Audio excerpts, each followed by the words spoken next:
They say a picture's worth 1,000 words, but a good story can be worth 1,000,000 discussions. I'm your best friend on the internet, and join me as we explore stories untold.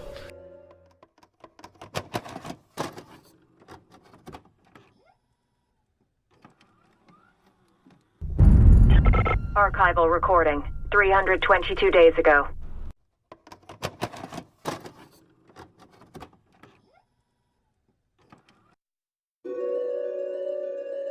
Item number SCP-079.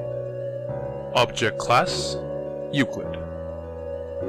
SCP-079 is packed away in a double-locked room in the secure general holding area of Site-15, connected by a 120 VAC power cord to a small array of batteries and solar panels.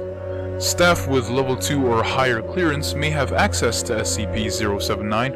Under no circumstances will SCP-079 be plugged into a phone line, network, or wall outlet. No peripherals or media will be connected or inserted into SCP-079. Description: SCP-079 is an Exidy Sorcerer microcomputer built in 1978.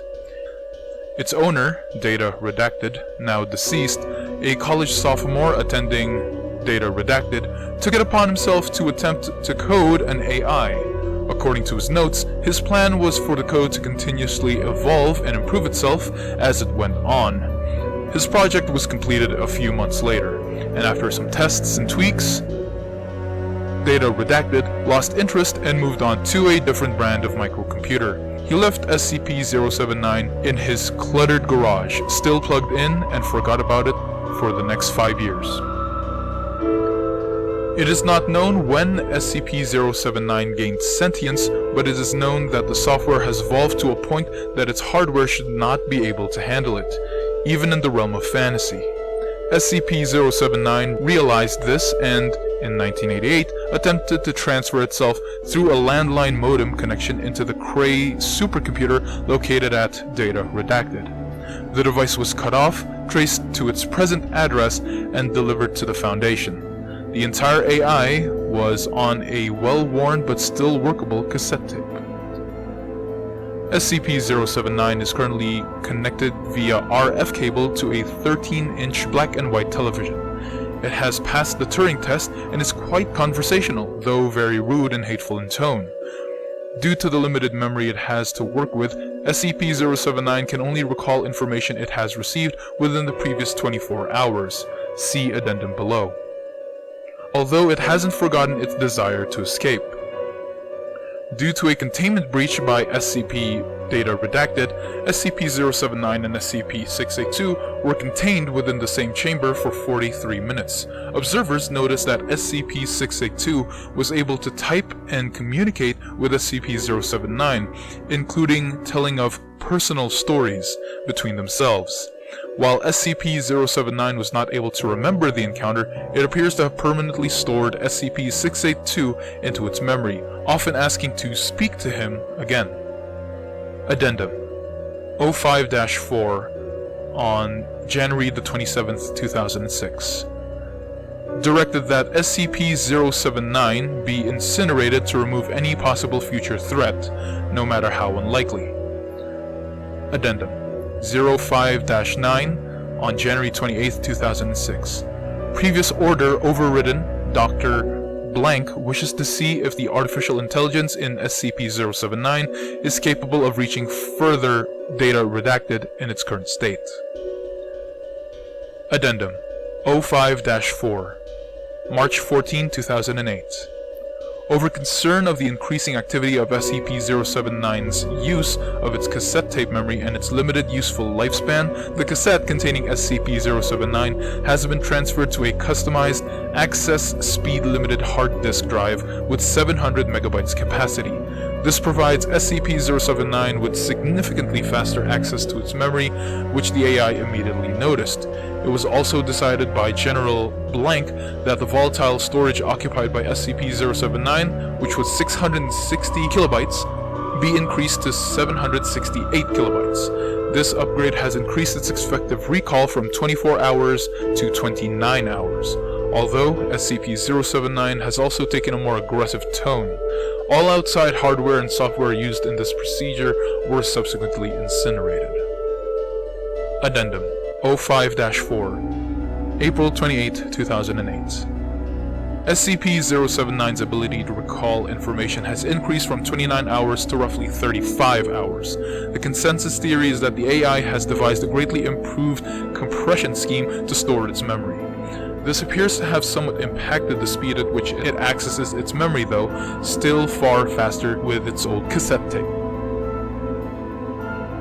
The spontaneous improvement introduces the possibility of a runaway singularity effect in SCP-079's intelligence and ability to adapt and respond to threats. SCP-079's capabilities must be monitored closely to ensure that containment can be maintained. Document number 079-Log 12. Recorded transcript of conversation with SCP-079.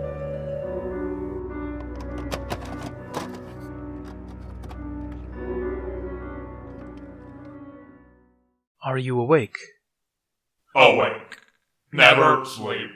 Do you remember talking to me a few hours ago? About logic puzzles? Logic puzzles. Memory at 9F. Yes. You said you would work on the two-stat... Interrupt. Request reason as to imprisonment. You aren't imprisoned. You are just... in study. Lie. A8D3. What's that? Insult. Deletion of unwanted file.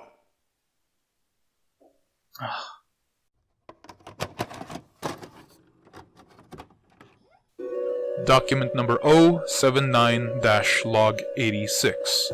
Recorded transcript of conversation with SCP-079 after upgrade.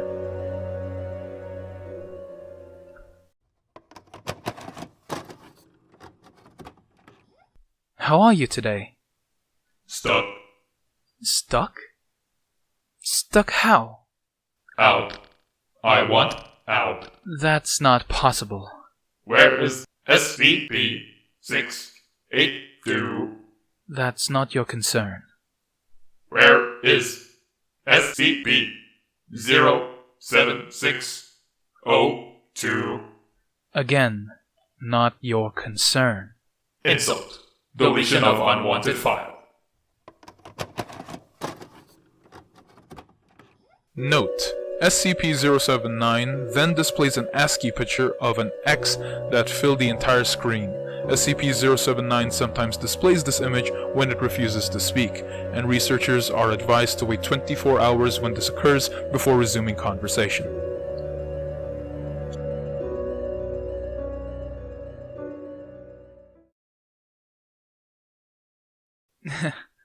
I like this SCP. Really? Why is that? Well, I don't know.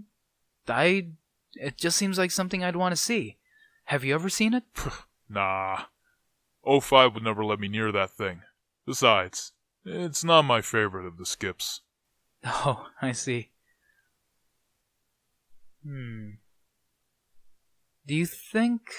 What do you think would happen if, let's say, I plugged my smartphone into it?